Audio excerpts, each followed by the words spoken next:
Hey, second grade. So this is an optional read aloud. If you wanted to hear a story that connects to what we're thinking about and helping others with philanthropy, and also about the need for food, this story, Last Stop on Market Street, is a great book that talks about these things.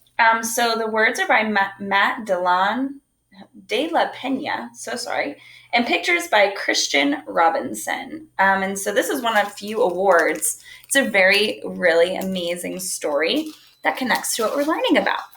So I hope you enjoy.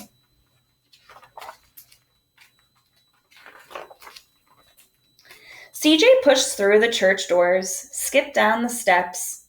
The outside air smelled like freedom, but it also smelled like rain, which freckled CJ's shirt and dripped down his nose. He ducked under his Nana's umbrella, saying, "How come we gotta wait for the bus all this wet?" "Trees get thirsty too," his Nana told him. "Don't you see that big one drinking through the straw?" CJ looked for a long time, but never saw a straw. From the bus stop, he watched water pool on flower petals, watched rain patter against the windshield of a nearby car. His friend Colby climbed in, gave CJ a wave, and drove off with his dad. "Nana, how come we don't got a car?" Boy, what do we need a car for? We got a bus that breathes fire. And old Mr. Dennis, who always has a trick for you." The bus creaked to a stop in front of them. It sighed and sagged, and the doors swung open. "What's that I see?" Mr. Dennis asked. He pulled a coin from behind CJ's ear and placed it in his palm. Nana laughed her deep laugh and pushed CJ along. They sat right up front. The man across the way was tuning a guitar. An old woman with curlers had butterflies in a jar. Nana gave everyone a great big smile and a good afternoon.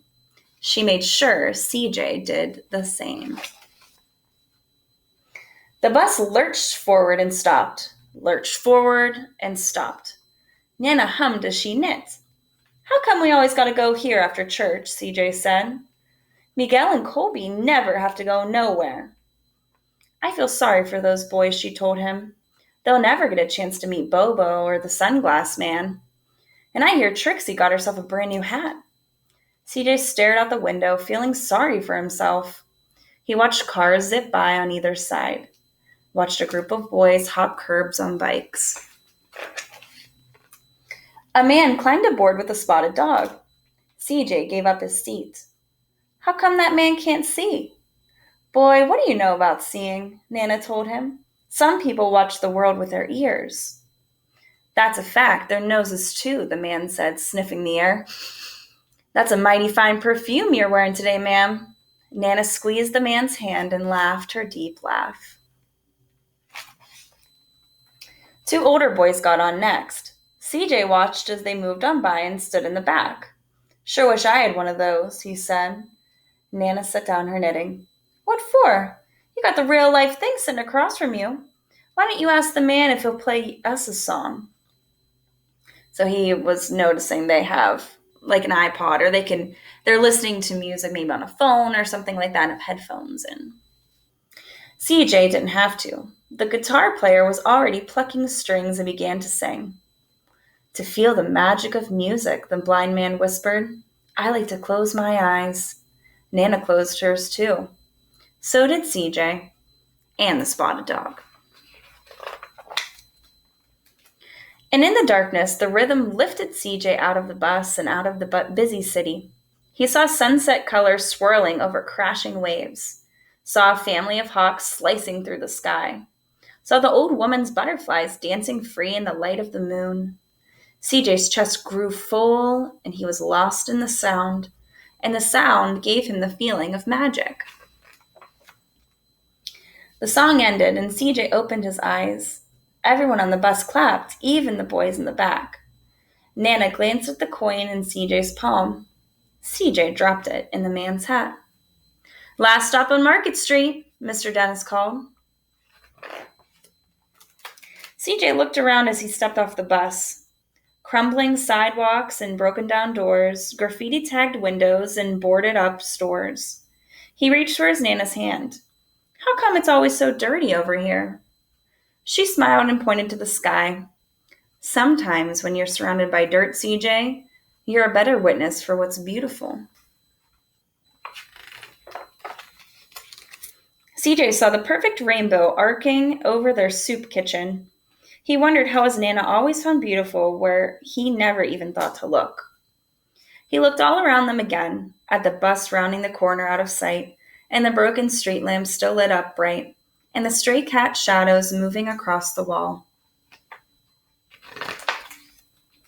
When he spotted their familiar faces in the window, he said, I'm glad I came. So CJ and his grandma are headed to a soup kitchen. And a soup kitchen is a place where people who need food can go and they get food for free. And so there's a long line outside, people waiting to get in and to get some food from the soup kitchen. And here it is. He thought his Nana might laugh, her deep laugh, but she didn't. She patted him on the head and told him, Me too, CJ. Now come on. Here they are. They're the ones helping serve the food. So they would be like a volunteer, a philanthropist that is donating their time to the soup kitchen to help out.